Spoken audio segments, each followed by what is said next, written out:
And hello, everybody. Welcome to what is a special live stream edition of the Fred Minnick Show. Now, this is my podcast. This is a live stream edition of my podcast, and I am so excited to be going up against the national championship of the college football. The NCAA championship right now is going on.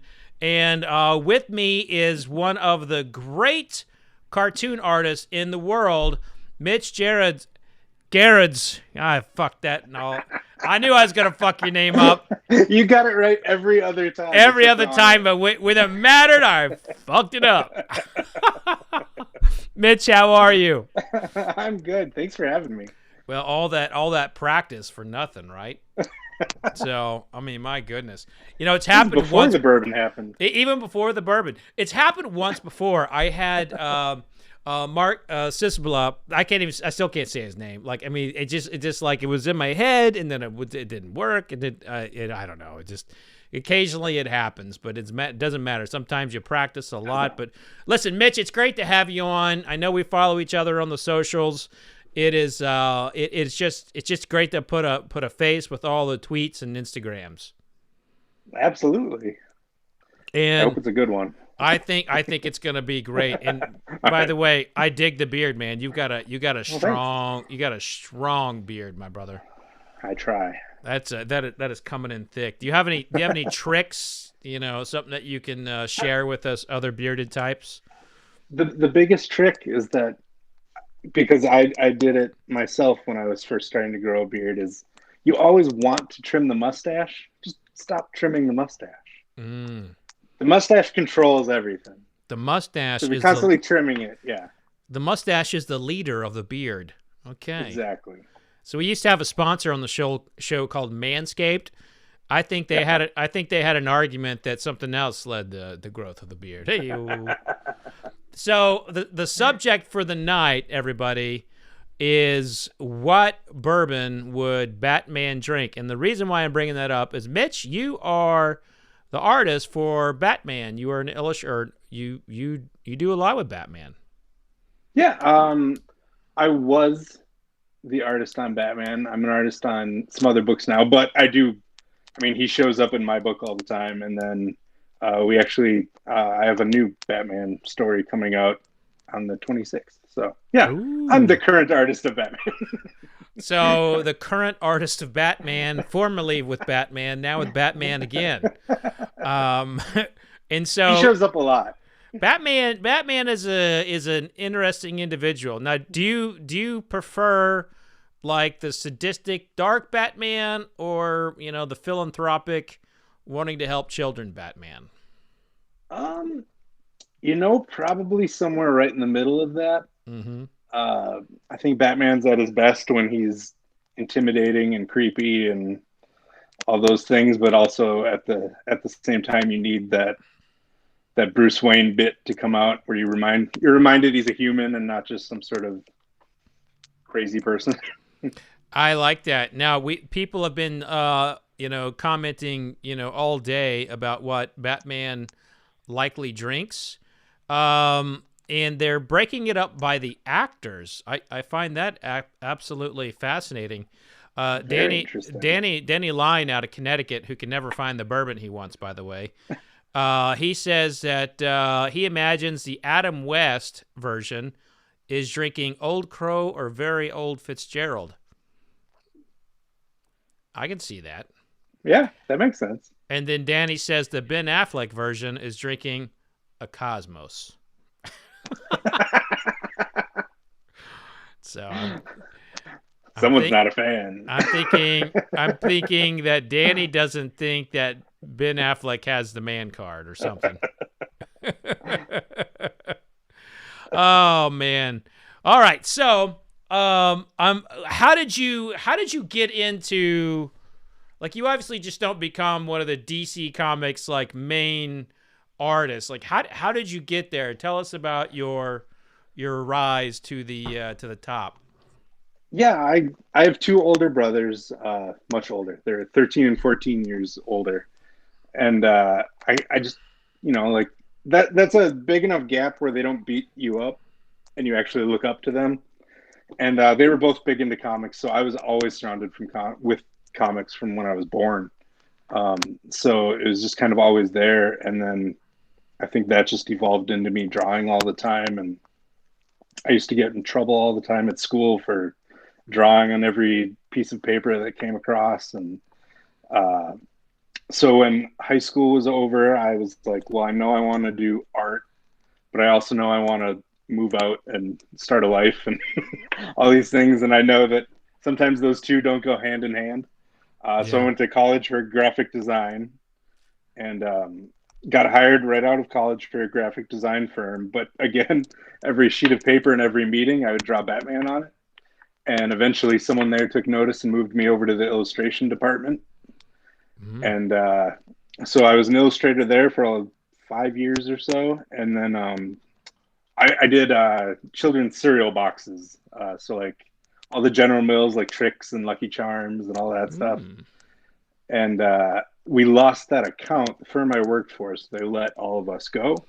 And Mm. I was like, all right, well, I can either apply for more graphic design jobs or I can actually give this comic thing a shot. And I gave it a shot, and my portfolio got picked up, and I kind of started out on some indie books and moved my way up. And then I've been a DC exclusive artist for the last 5 years, 6 years. Yeah. So if I wanted to work with you to develop a Bourbon superhero, I couldn't work with you because your DC owns you? No, I can do anything but comic books. Like a graphic novel you could do? No.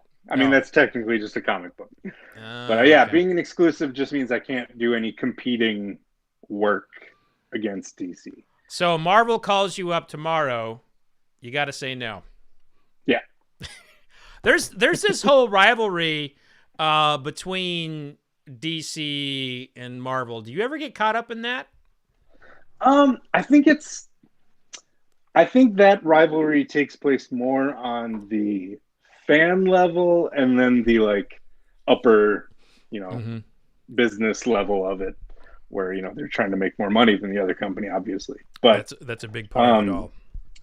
I think when you're with the creators and stuff, because I mean, all my best friends are in this field with me too, and we're like nobody's trying to outdo the other person. We're all in it together. So I think when that rivalry comes up, it kind of catches the creators a little off guard because we don't feel it. We forget that it's there, but fans love it because fans love a rivalry.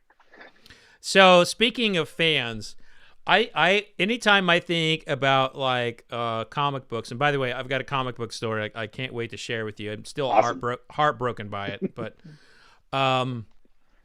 anytime I think of comic book fans, I think of the Simpsons character. How realistic is the comic book guy in the Simpsons to what you see at Comic-Con and stuff? I'll be completely honest with you. In my time of doing conventions and traveling and all that, I found there's different types of fans for different zones around the country. And that particular stereotype does definitely exist. I'm not going to say where. But I do think it's actually a minority. I think comics have really transcended the original stereotypes a lot, and I'm sure a lot of it has to do with movies and success and all that. But I don't. Most of the time when I do conventions and people come up, they're like just totally normal people, which is awesome because the not That's normal awesome. ones are scary. Yeah, I imagine, and like so here's I read comics as a kid. I loved comics. I collected comics, and I collected baseball cards. By the way, someone in the chat says they know who the comic book guy was based on from The Simpsons. That sounds like a juicy scoop right there. That sounds juicy, yeah.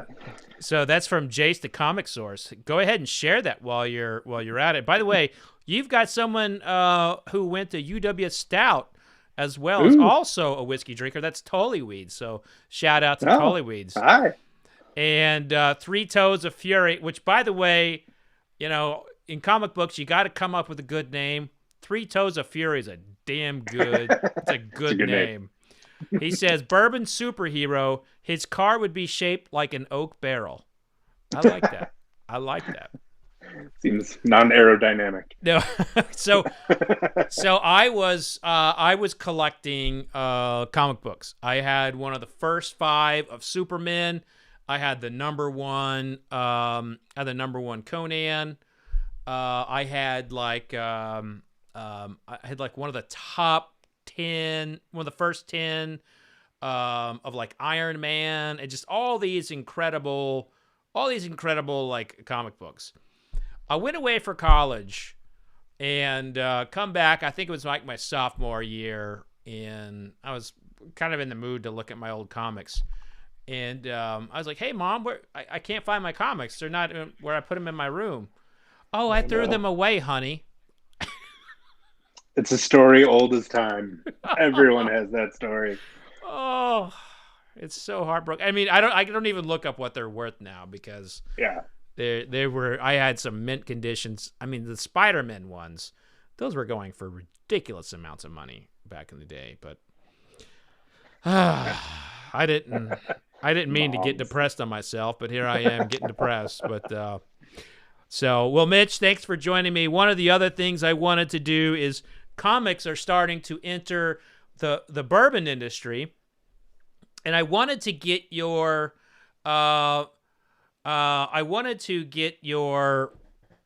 take. Brad Mitchell says, with all due respect, you could not have had the number 1 Superman. I didn't say Superman. I said Conan. I said Conan. I wasn't a Superman fan. I was a Spider-Man and Iron Man fan. But anyway, I wanted you to get your take on some of the comic labels that we are getting. Oh boy. There's a brand that's new to the streets. It's called Krogman, and they've got kind of like this National Lampoon appeal to what they're doing. They're kind of poking fun at the bourbon industry, like the what we call taters and unicorns and all that. And they're just kind of making fun of it with the labels and putting in basic MGP whiskey. So I want to get your take on this. We'll start with Krogman presents the unicorn. Take a look at that label. All right. What do you think? You got a good look there? You need anything else? Yeah, no, based on what, like you said, I mean, that's a good label for like what they're trying to do.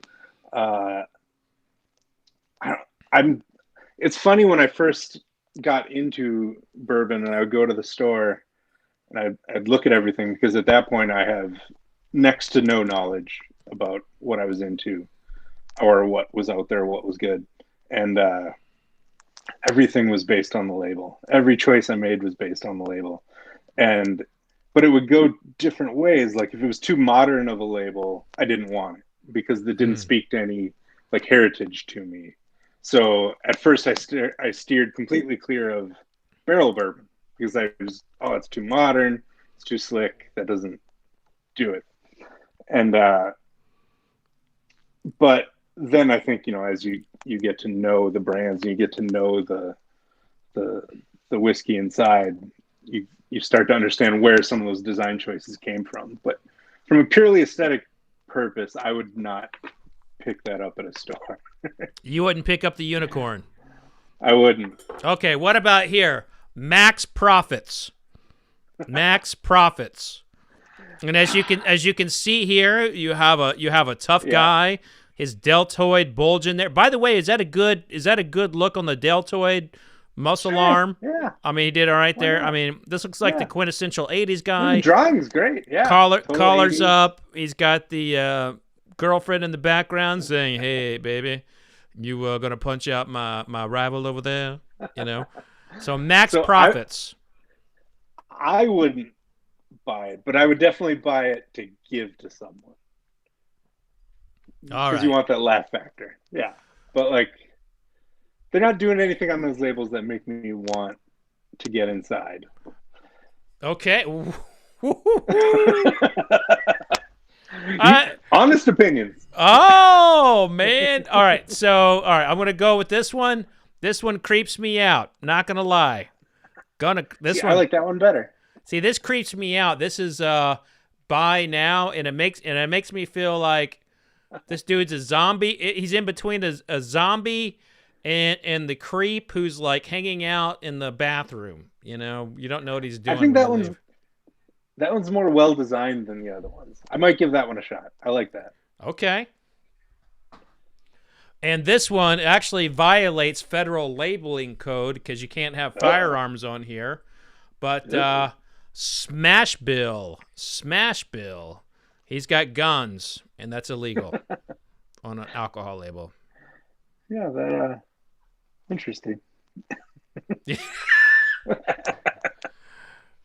Okay. Now we got something that we can all appreciate: flippers. Okay, see, that's another one I would buy for someone. Yeah.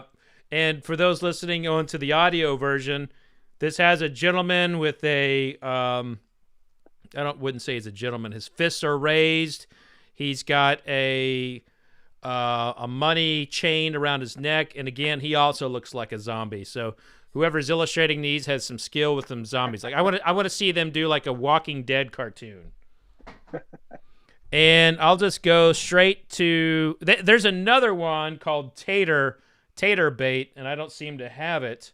So, but just that on that name alone, I feel like that was, that one would be worth picking up. Yeah, but I enjoy the purpose. I definitely enjoy the story.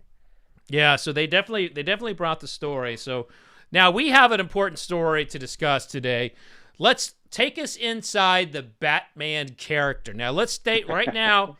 Right now, we're going to talk about Batman. We're not even going to talk about. Right. We're not Bruce Wayne right now. We're going to get to Bruce Wayne, but we're Batman.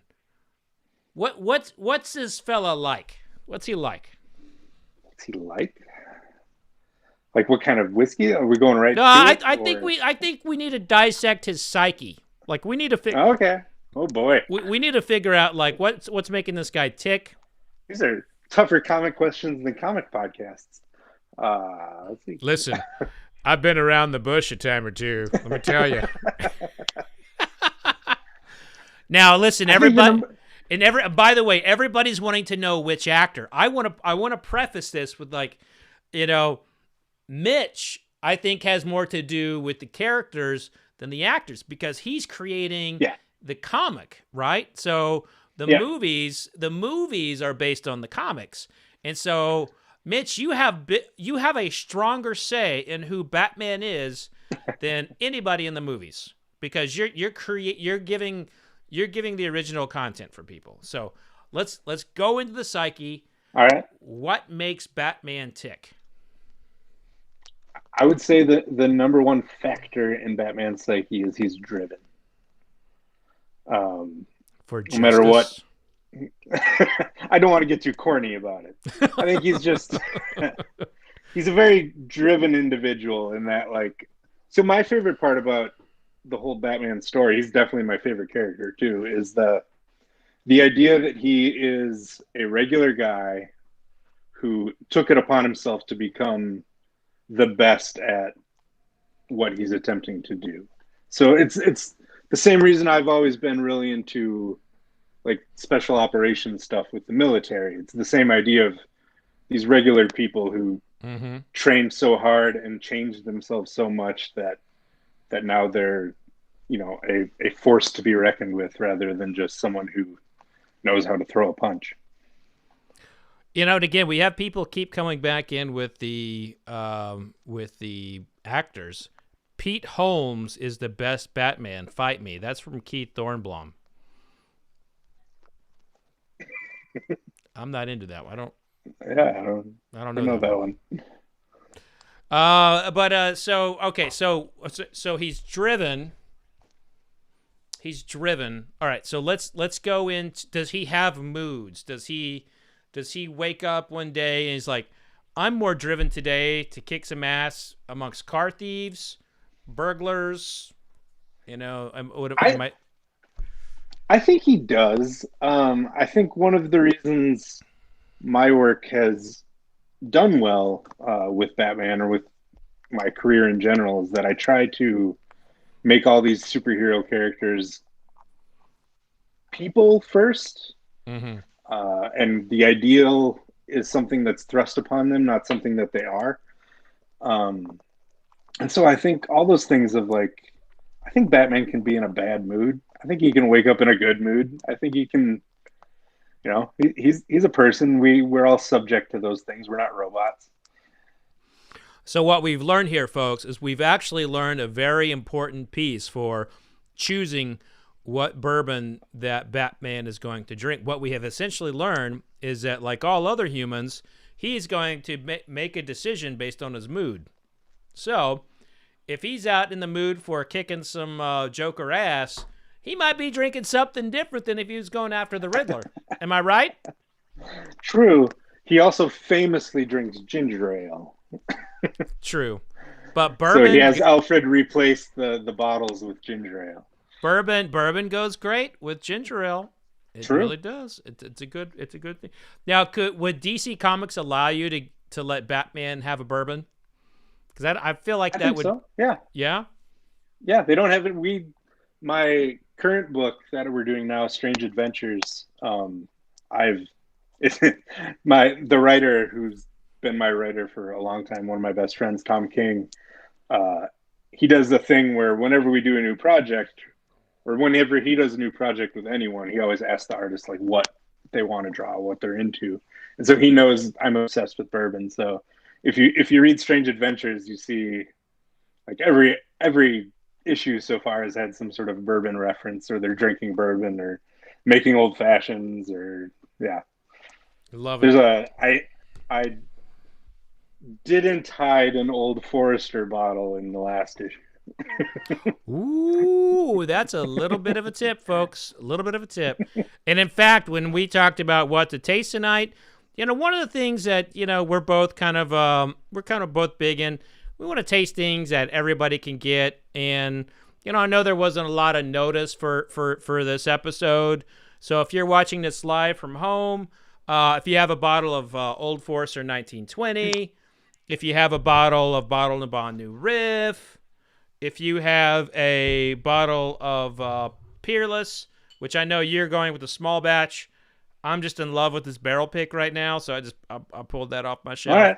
See, that was when you asked me what to pick. I had a tough time because I looked through my entire collection and realized like I'm really into single barrels. So I was trying to find stuff that maybe we both had, but yeah. You know what? That is when chances are I have it, no matter what it is, and I'm really just I'm kind of like, we just had this comment from Keith Thornblum who's commented earlier. Says he works for a distributor and he hates the bourbon hunt so much. Go get some Old Forester Statesman. And I think that's some of it. I think right now in bourbon we're beginning to get in. I just think sometimes we're so frustrated, we're getting exhausted, and there's nothing you can do about it sometimes, and you want to point the finger and blame someone, but really it's just, I think we're just all exhausted in general, and the bourbon hunt feels like it's something that can relieve some pressure in our lives in some ways, and then if you don't get what you want, everything sucks. It's so funny how, so when I first got into bourbon, which was basically just at the start of the pandemic, quarantine. Hold on, you amassed a collection in that short amount of time, my friend. I have. Holy crap! So before quarantine, I'd been known for years for like cocktails, but like I never really. I mean, I would just get a bottle of High West Double Rye, and that was my old-fashioned recipe for years. And then when quarantine started, I was like, oh, I'm going to try some other things, and it kind of just turned into a thing. And I joined a Facebook group called the Arizona Whiskey Community. Ooh. And learned a lot from them. And I started buying more, and eventually, it spiraled into a thing because my whole life I've been just kind of comics, either in a professional or just a entertainment personal capacity. Like I love reading comics. It's what my biggest hobby. So it was nice to have this new thing that I didn't know much about, that I could start to learn about, that had nothing to do with comics. And so it was just a lot of fun to like learn about the differences between single barrels and what that means, and the different brands and the different distilleries and what comes from what distillery. And it's still super exciting for me. So, but the point I'm trying to make though is, as I was doing this, it became super obvious how related comic book collecting is to bourbon hunting. Mm. They are almost exactly the same. Wow.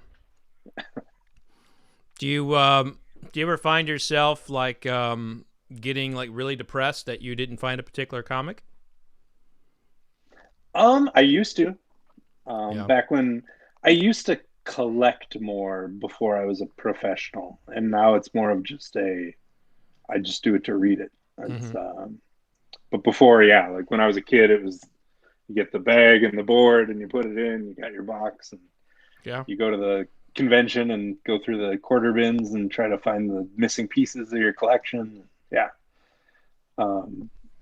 But I probably get more bummed out when I miss a bourbon opportunity now. Well, it's just beginning, so you you probably still have enough money in your bank account where you can keep going. But just make me this promise: you won't blame me, and you won't blame Kenny from Bourbon Pursuit and Ryan from Bourbon Pursuit, because I know you listen. We appreciate the support over there, but I do. You cannot blame us when year 2 you're like, I just spent 30 grand. I can't get a car. You can't blame us. It happens a lot. I'll try not to. No. Okay, so on our journey to figure out what Batman would drink, are you feeling like Batman is an everyday bourbon drinker, or do you think he's going high up on the shelf? Because again, we're not talking about Bruce Wayne. Yeah, we're talking about Batman. I think he's going high up on the shelf, because if we're getting rid of all the comic book nonsense of he doesn't drink and all that, and just saying he does in this world, I think he's going high on the shelf. It's not every day. Something to. I don't think he's looking for it to make him angry. He's looking for it to probably dull that anger just a little bit. Okay. So is this like a John Wick kind of dull of an anger? Yeah. Yeah. I think that's a really good way to put it. Of course, John Wick, he drinks Blanton's. Are you saying that True. Or do you think Batman might be a Blanton's drinker? He's got the money for it. Uh-oh. So he's so maybe. So I think he's more highbrow than that. Okay, so he is a little above Blanton's, and he can get anything he wants, right? Or is this something that he's trying to get? He's trying to get that's available in the liquor store, or does he want something a little bit more rare? I think it's going to be more rare. I mean, at the end of the day, Batman is Bruce Wayne. Bruce Wayne is Batman. So he's got, obviously, Alfred does all the shopping anyway. So Alfred's not going low shelf. That's true. Do you think Alfred's like calling someone like me, saying like, I have I can't do the accent. My favorite Alfred, by the way, is the guy who played. Here I am bringing up actors, but the guy who played Alfred in the Fox series Gotham. I love that. Oh guy. yeah, I love him. Name? I can't think of his name, but he's so. That good. caught me so off guard how like intense that Alfred was, and I loved it. I know, he was a badass. Yeah, he was such a badass. So all right, so may I? So this guy is uber, like, wants something rare, like he wants something really hard to find. It's going to have a lot of hype around it, but it stands up to the hype. Shall we say? Yeah. I don't know if he's hype. So it's going to be something that's not like, because he's not buying it just to say like, oh, look what I have. Mm. Maybe Batman's a private barrel pick guy. I think he is. He probably has a warehouse somewhere. Yeah. So Batman. So Batman's got like his. He's probably got his own special club, right? So let's just take this to another level. Like right. he's got his own club, and they're going and picking barrels together. Now, what superheroes is he taking with him to pick barrels? Well, hopefully not Iron Man. Well, I mean, can he do Iron Man? I mean, that's Marvel. You can't cross streams. Can't cross streams. But I think he's bringing Ollie Quinn. I think he's bringing Green Arrow. I like Green Arrow. That seems right. Yeah. And I feel like Aquaman would have a good palate. Yeah. I could see that. I mean, and just in case there's a fish inside the barrel, he could talk to it, you know? Yeah. So we've got some comments in here that because it's Batman, he's going to be able to get these special barrels. So he can get a Van Winkle 25-year-old. He can get a George T. Stagg. And, yeah, I'm liking this. So when you gave me the title of this interview before, first thing that popped into my head was a William LaRue Weller, WLW. I like it. So it's time for you to pour yourself some. I just poured myself some Peerless. Okay. And so I think we have established Batman's Bourbon, everybody. The Mitch Gerads, the artist for Batman, the man who's more responsible for Batman's character than an actor. He has established it. He is drinking William LaRue Weller, but he has his own private barrel club, and he's picking William LaRue Weller bottles or barrels. So cheers, like that. Cheers to that. Cheers. We're sipping on some Peerless now. Yep. And Steve P comments, he wants Batman. Batman wants barrels from up in the Rick House rafters. And I was, that got me to thinking, is he going to be like using his tactical gear inside the warehouse to get like a special barrel? Using the grappling hook. I mean, he's got something in there, and like, and what bad guy would most likely be the one that would come in and try to steal the barrel? I feel like that's so Penguin owns a nightclub, so maybe he's going in there to steal it to bring to his nightclub. I like that. I like the Penguin. Think about it, like trying to sell you could sell shots from a stolen Batman barrel that would sell like hotcakes. Dude, he would crush it. He would crush it in the nightclub scene. Oh, yeah. The Iceberg Lounge is what it's called. Yeah, that's totally a Penguin move. Okay, all right. So we have figured out Batman's bourbon of choice, and now we go to Bruce Wayne. What is Bruce Wayne going to drink? Right off the bat, I feel like Bruce Wayne is an old Fitzgerald guy. He's an old Fitzgerald guy? Yeah, he likes that bottle sitting on a silver tray next to a fireplace. So, like, are we talking like old school? Yeah, what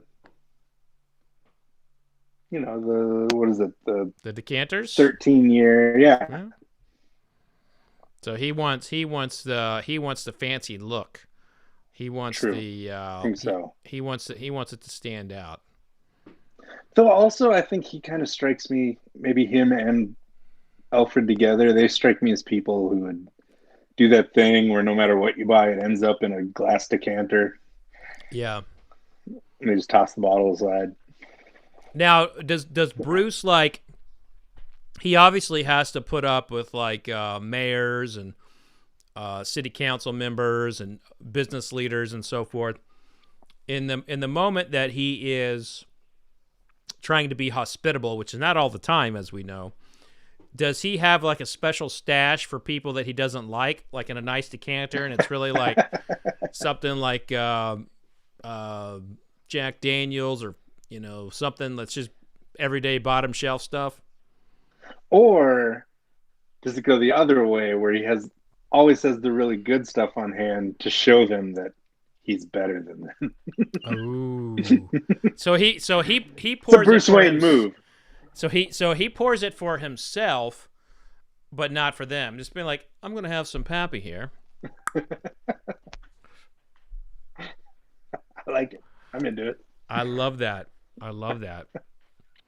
All right, so what do you think of your Peerless? So you've got your first tasting in of the small batch. Now this is the Peerless small batch. To me, again, if people are not tracking Peerless, if they're not on your radar, you are missing out so much on a distillery that is the future. Absolutely. So all three of the ones I picked tonight are ones that I really enjoy. But so Peerless for me started with that same group, that Arizona whiskey community. They did a single barrel pick of their rye, and it was phenomenal. I went back and I think I bought 4 bottles, and there's probably only 100 bottles in that barrel. But it was absolutely like one of the best whiskeys I've ever had, let alone easily the best rye. Oh, wow. And so then when I started trying out the different, single barrel bourbon and all that, but yeah, their flavor profile I just love. Like, I found that when I buy a whiskey or when I taste a whiskey, I tend to lean away from fruit notes. Mm-hmm. I lean more towards the kind of classic, like baking spices and caramel and butterscotch and toffee and grain. But so I think that's what strikes me. I don't get a lot of fruit notes from Peerless, at least the ones I've had.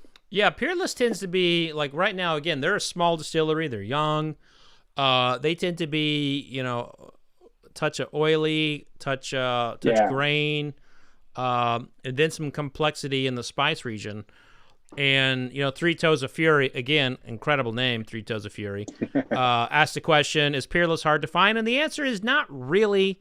You can find it on a lot of the places that sell websites that sell alcohol on websites, because YouTube has a policy that restricts YouTubers from, telling people where to buy alcohol. I'm not able to tell you that.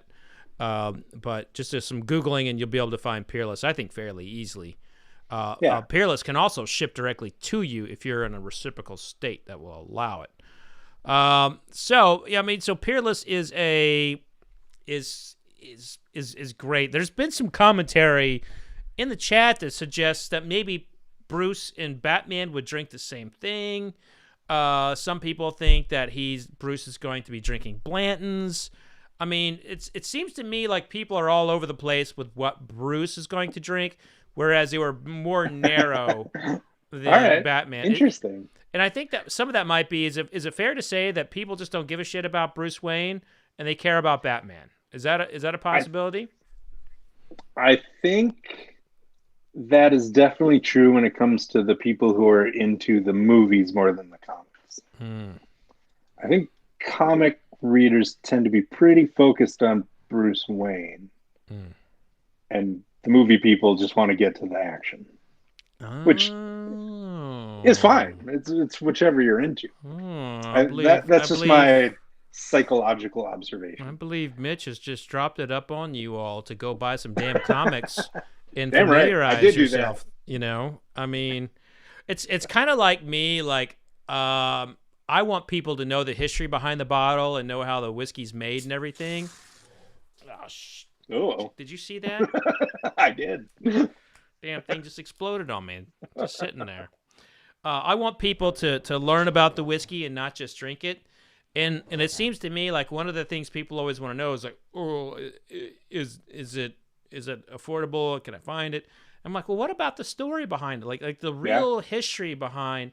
That's one of the real frustrating things for me about Pappy Van Winkle is like Pappy Van Winkle is like a really, I mean, it's just all anyone could ever ask is it overhyped? I can't get it. I hate it. Blah blah blah blah. But man, Pappy Van Winkle was a real guy who was so important for bourbon. And Julian Van Winkle, I mean, he had a leaking roof and was about to go under and have to sell his home and basically probably get rid of his kids' college fund. I mean, he about lost everything. And then he got some positivity and some ratings, and then things started going, and now they're like on a roll, and they don't. I don't think they do the best job of dealing with it. But you know, it's like we get so short-sighted on some of the things in whiskey as we do in comics. We don't see the big turning point for me when I was really getting into bourbon. Was that the documentary on Hulu, the Neat? The Story of Bourbon. And I think that's when I like it. Little things in that documentary that I had not known previously hit me. Like the idea that there's no additives to bourbon. Like you're not putting in a caramel flavor to get a caramel flavor. Right. It's all just what nature does to the barrel and where the grains came from and all that. And then I think that's what really sparked me into getting into single barrels, the idea that this is the product of whatever happened to that piece of wood. Mm-hmm. And then, but mentioning Pappy and all that, like the day I got sold on Pappy, before I even knew that it was like this magical unicorn, was that the part of that documentary when Freddie, what's his last name? Johnson. Yes. When he's talking about how he broke open a bottle to sip with his dad and his brother, and they each had, like a ounce or whatever, and then the dad was like, oh no, pour me some more. And he's like, oh, this is an expensive bottle. And he's like, no, this is when you have us three together or whatever, just do it. And I like that. There's something magical about that, because I think about like sitting down with like my brothers and my dad, and like the idea of taking something special like that and just doing it and not holding onto that bottle like it's a magical thing that I'm gonna sip here and there. Like I like that's also been sorry to keep ranting. That's also been the worst part of getting into bourbon during the pandemic, is I haven't been able to share any of it. Yeah. Most of my years spent working and then traveling to conventions and stuff, and I get to hang out with all my friends, and the idea that I could bring some of this and we could all sit in a hotel room and try it, like that's what I miss. Like I really want to share what I've learned and what I've amassed. Well, I joined that with you, and now we must share a bottle of some new riff here. And I think about like all the friends I have shared my bourbon with, because I'm very fortunate. Look, I mean, I do this for a living, and you have to taste a lot of swill to get the good stuff. You don't just automatically. They don't just send you like Buffalo Trace Antique Collection. You have to put your time in, and to be a taster, you have to work, to get here. And it's been one of those things where, like, over the years I have gotten tons of bottles, and people send me their barrel picks, and you know what I do? I bring them to Cigar Club. I hang out with my friends and I drink them, and when I'm able to, people from the community, this community, like I'll share it with them, and it's something I'm really, really passionate about. Like I don't like the what you see around me. Like this is work. I mean, granted, yeah, it's not really work, but it's like work. I mean, I have to send things out to like I have to send things out to like artists and stuff to taste and talk about, and it's something that I love I love it, and the pandemic took that away from me. And this right here, this community, this community where I can reach out and talk to people. I mean, it's been such a blessing for me. For sure. Oh, so you've got some bottle in the bun. I got some bottle in the bun here.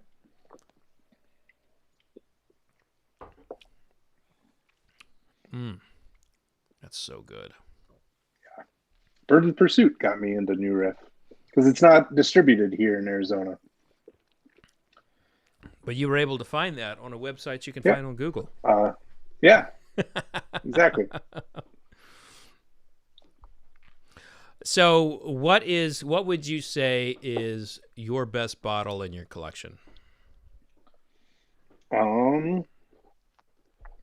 Well, I have been fortunate enough where I have a bottle of Pappy 15 and a bottle of Pappy 20.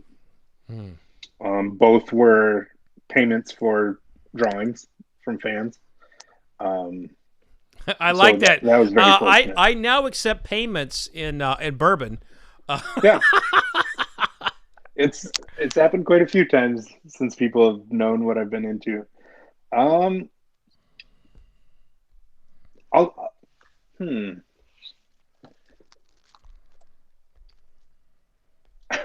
have the bottle of 13-year Old Fitzgerald that is so interesting to me because I find the nose to be the worst thing I've ever smelled. That can happen. Yeah. It's like old ham. But then when musty deli meat or something, but when I drink it, it's like, holy crap, this is delicious.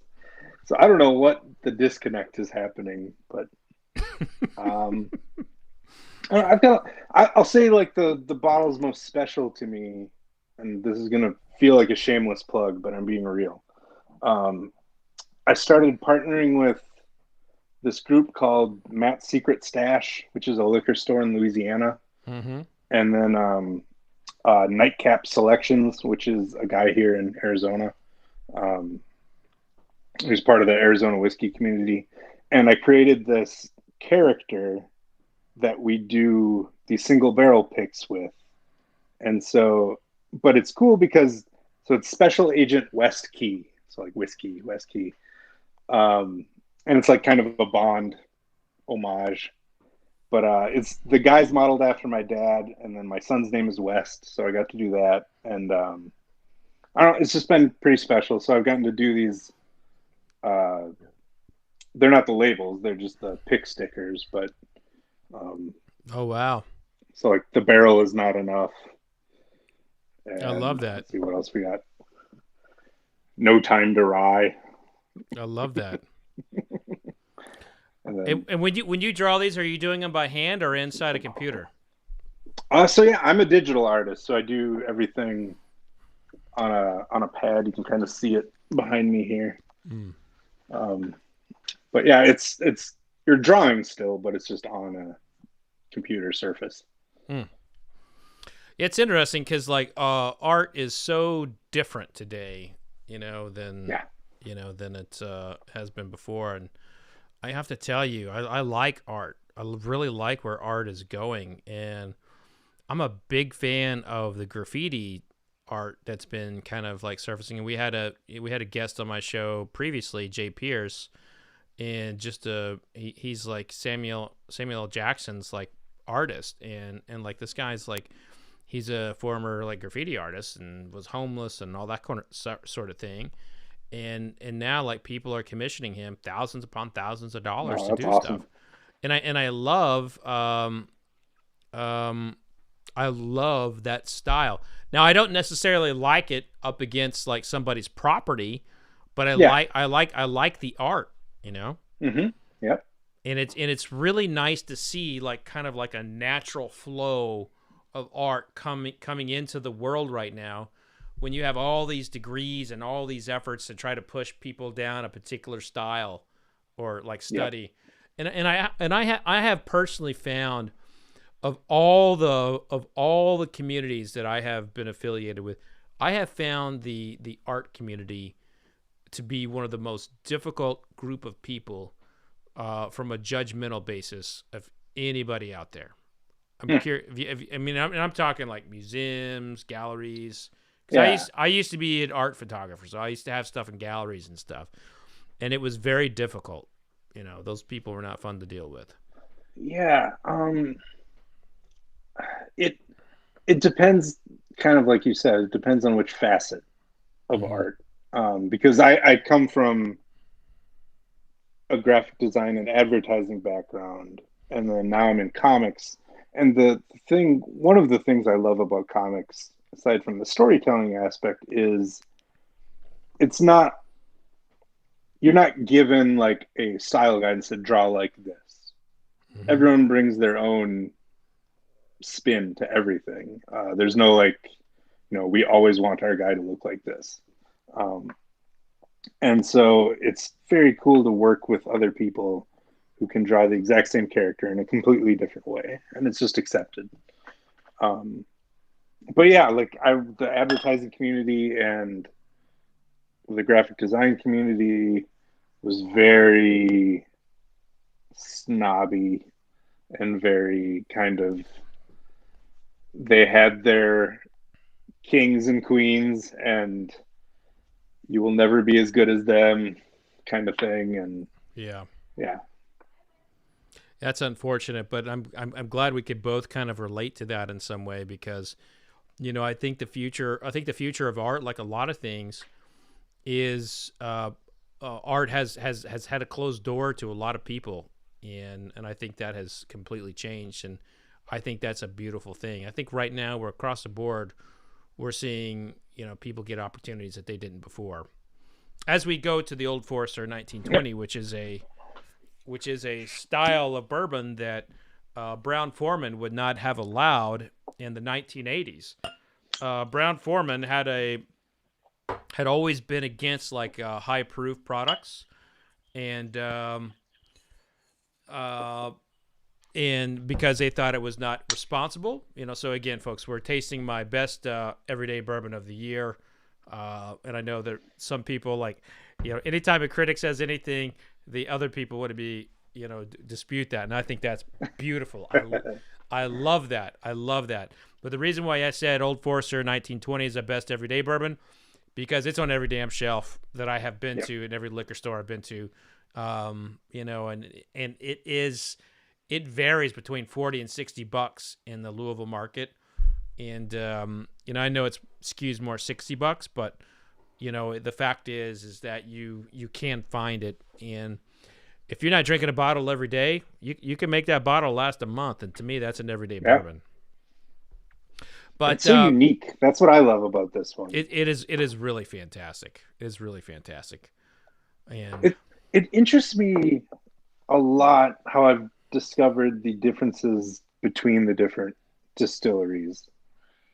So like I start to notice like the notes that every Old Forester is different, but I still see that like background that's similar. what do you pick up? What is it you're picking up?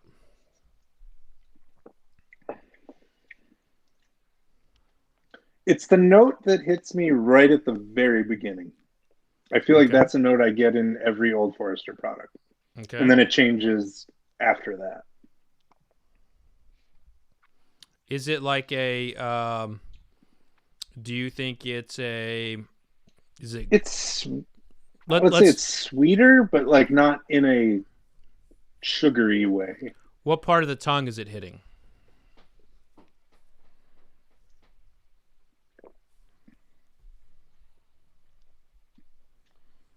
Right on the tip. Okay, so the tip of the tongue is where the sweet notes hit. So let's take a look. And again, this I mentioned it from the top, but this is a Old Forester 1920, would not exist in the Brown Forman portfolio in the 1980s or even 1990s, because they believe that high proof was something that was irresponsible, that it could lead to intoxication quicker and so forth. And, as the barrel proof craze came in between 2008 to 2015, the Brown Forman was kind of left in the dark with their 90 proof stuff, and they said, okay, let's start a program. And so Old Forester 1920 is kind of like one of those. So let's go back to that note that you're tasting there. It's on the tip of the palate. Now let's break it down. Let's break it down just a little bit more. Are we? That's where the fruits and like the sugars hit. So see if you can discern if it's a fruit or a sugar. It is definitely banana right now. I'm getting banana. That, my friend. Like 30 seconds later. That, my friend, you have bump. Oh, Mitch Gerads, everybody, has what we call the bourbon palate. You just picked up the quintessential Old Forester or Brown Forman note in banana. So awesome. Cheers to you, man, for that. All right. So you like some banana? Thanks. I do. The one 1792 is very banana-y to me. Yeah, Barton also has a big banana note. Yeah.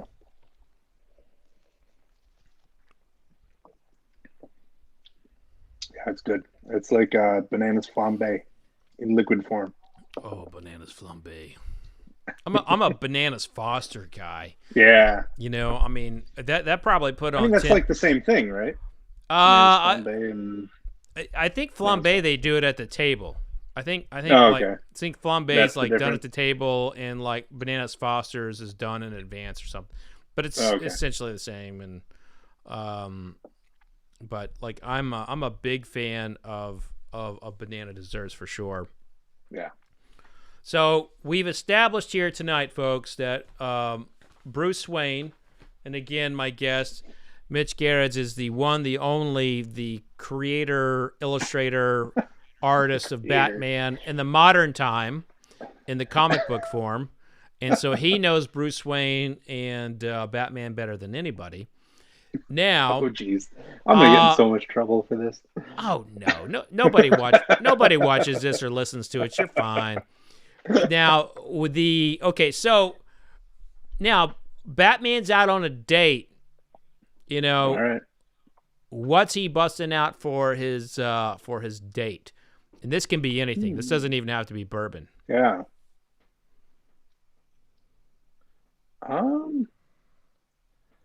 So I've always been under the Catwoman as his lady of choice. I mean, right? Yeah. And obviously the guy I work with, Tom King, he's got a book now, Batman and Catwoman. He did the last like year and a half, 2 years of Batman. And it was all about Batman and Catwoman, their relationship. So I feel like Catwoman is definitely a craft cocktail kind of gal. Okay. So she's not definitely doing champagne. Something in a martini glass. Okay. Yeah. Do you think she is do you think she's a whiskey cocktail? I could see that. I'm leaning towards a Manhattan. Okay. Because I don't think she would be like a super fruity appletini kind of lady. Mm-hmm. She's totally a Manhattan. She wants something where she can go up against the boys. I think good Manhattan.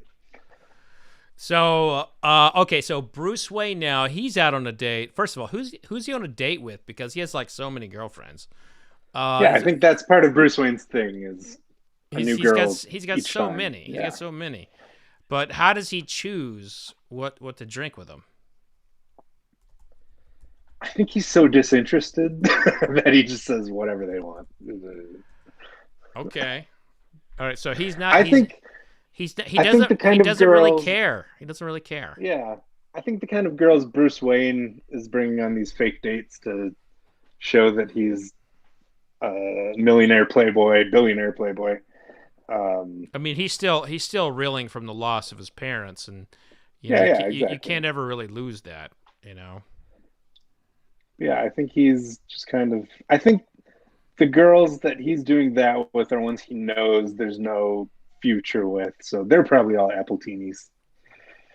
But there was one woman he had a thing for that Harvey Dent also had a thing for. In the movies, yes. Okay, I just straight fucked up everybody. Mitch is an anti-movie guy. No, not at all. Not necessarily. He's just like, No. know your comic books first, know your history. I just movied Mitch. No, this is interesting because so when I do comic book podcasts, it's always obviously all about the comics. And I forget that so many people's main gateway to the character is the movies and TV shows and all those things. And so it's super interesting to come on here and remember that. True. I'm loving it. Like it. So here we are in some rapid fire question period. This comes in from Doug Pendleton. He's got a comment that Bruce Wayne is fake drinking, and he's actually stone sober when he appears. Yeah, drunk.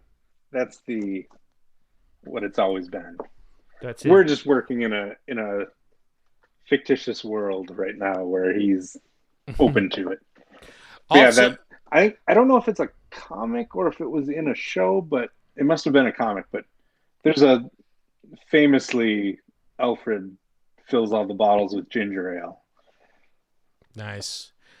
Doug also has a question. Do you ever feel like that your work doesn't get represented as art? It's actually a good question. No, because of the kind of books I do with Tom, always are actually really fulfilling tales where I feel like I'm getting to do something more than just guy punch other guy comics. Whether it's our Batman issues. Is that a trade? Is that a trade term? Guy punch other guy? No, but like when you think of comics in general, like from a stereotypical outside standpoint, you think of Batman punching Joker, and that's what you want.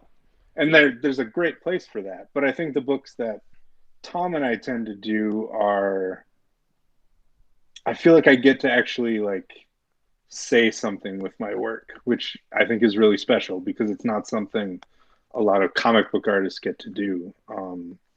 We have the book I'm most well known for is a book we did called Mr. Miracle, and it was all about dealing with the world that was happening at that time of where none of the rules applied and nothing made sense. The Cubs won the World Series, and not to get political, Trump won, and all these things that were just like, huh? And so it's about that and raising a kid during that, all under the guise of this crazy comic book world. And Strange Adventures is all about the lies we tell ourselves and the lies that the media tells, and all these things are the lies that we think the media is telling. All the different ways that people can come from that topic, and so that's what Strange Adventures is all about. And so it's been really rewarding to. Because we try not to get political in the sense of we're not trying to tell people what to think or just reading like bad guy did this. We kind of want to examine the ways that people come to those places. Mm-hmm. And so yeah, the long way to answer that question, but I feel like we're making like actual art in the sense that I'm doing something that I feel helps my soul. Well, that's a great way to put it. And you didn't want to go political, and this isn't political, but it kind of like captures like where a lot of us are. And you even said that this is how you got into bourbon. And Pete Sabo asks, what's your favorite whiskey cocktail during the quarantine? I'm a major old-fashioned guy. I love a good old-fashioned. I have spent way too long perfecting my old-fashioned, and it's still not there. Well, never will be. Alex Cardwell says, to be honest, a level of fitness that Batman must be in, one glass of bourbon would plaster him. I don't know. Mitch, what do you think? He's probably right. I mean, I guess I don't know the science of that. Like, if you're super ripped, I guess, do you not handle alcohol well? I don't fucking know. I sure the hell ain't ripped. I mean, maybe there's some truth to that, because it takes a lot to affect me, and I definitely am the opposite of ripped. I got storage here, I got storage there, a little over there, this might be bad for you in the headlines tomorrow. Jace, the comic source, says Mitch hates guys punch other guys comics. Bleeding cool headline tomorrow. I know him. So. Everybody wants your old-fashioned recipe now. What's your old-fashioned recipe?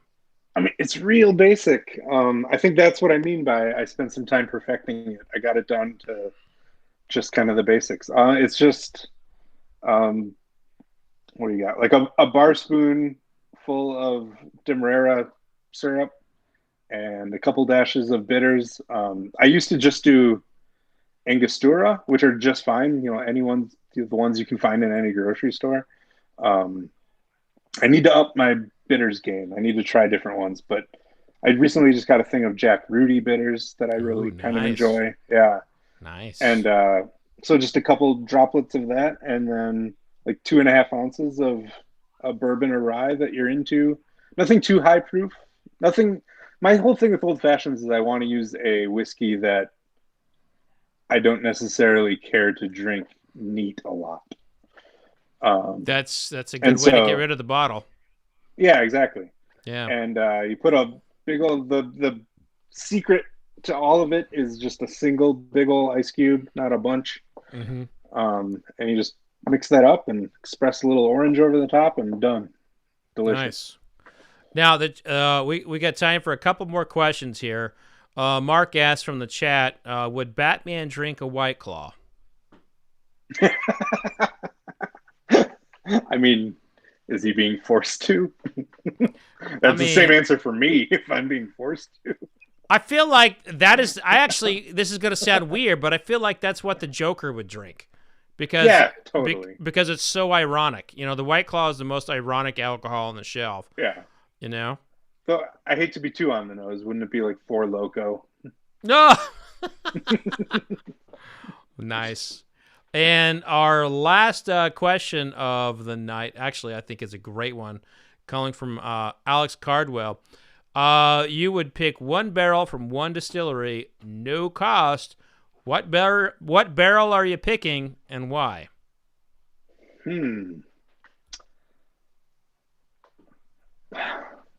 Well, I mean, there's like the kind of obvious answer of like, I'm going to pick a Pappy barrel, because why wouldn't you want that? Right. So I haven't opened my Pappy 20 yet, but I actually finished my Pappy 15 the other day. It's good, right? It was so good. Like, I hated that it was so good when I first opened it. I was like, I didn't want it to be worth what people sell it for. But it was. I mean, it was so good.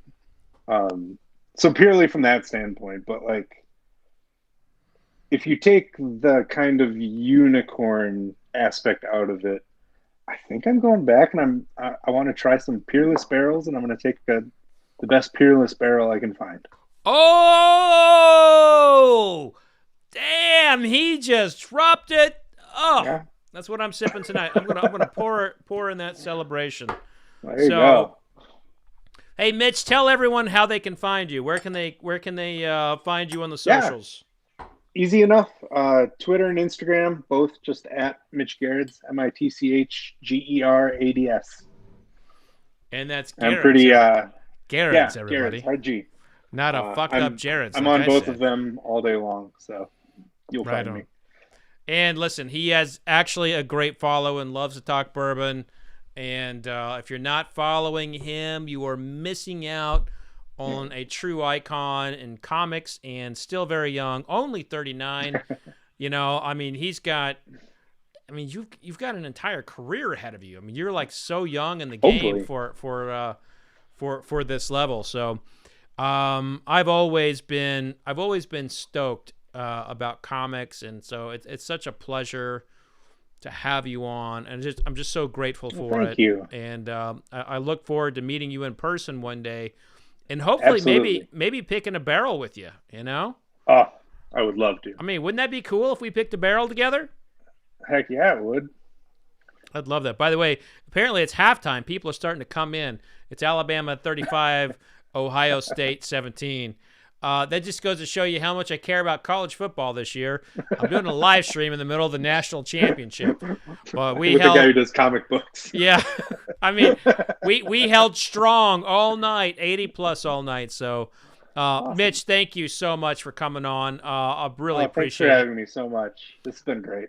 It's just great. Thank you so much. A big thanks to my sponsors for the Fred Minnick Show podcast. This has been a very difficult year for all of us, and the podcast sponsors have been a big support. The Beeline 291 Michters, thank you.